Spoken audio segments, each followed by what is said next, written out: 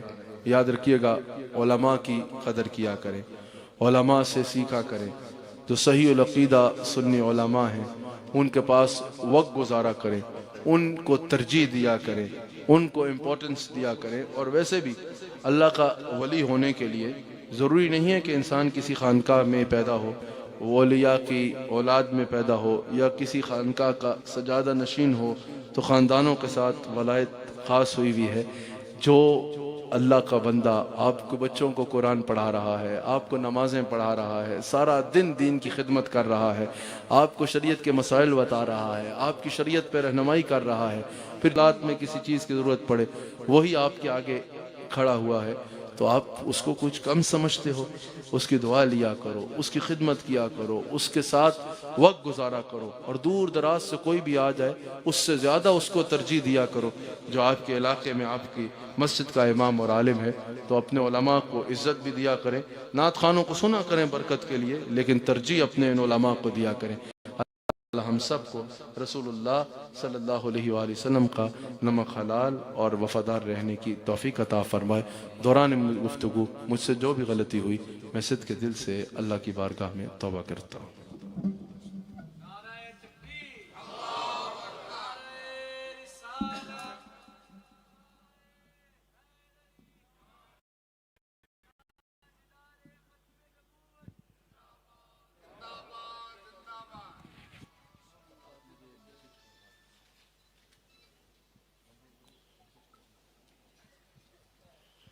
اللہ اکبر۔ اللہ پاک ہم سب کو عمل کرنے کی توفیق عطا فرمائے۔ لکھنا نہیں آتا تو میری جان پڑا کر، ہو جائیں گی مشکلیں آسان پڑا کر، پڑھنے کے لیے گر تجھے کچھ نہ ملے، چہروں پہ لکھے درد کے عنوان پڑھا کر، لاریب تیری روح کو تسکین ملے گی، تو قرب کے لمحات میں قرآن پڑھا کر، آ جائے گا اقبال تجھے جینے کا سلیقہ، تو سرور دو عالم کے فرمان پڑھا کر، یار عشق میں اپنا مقام پیدا کر، نیا زمانہ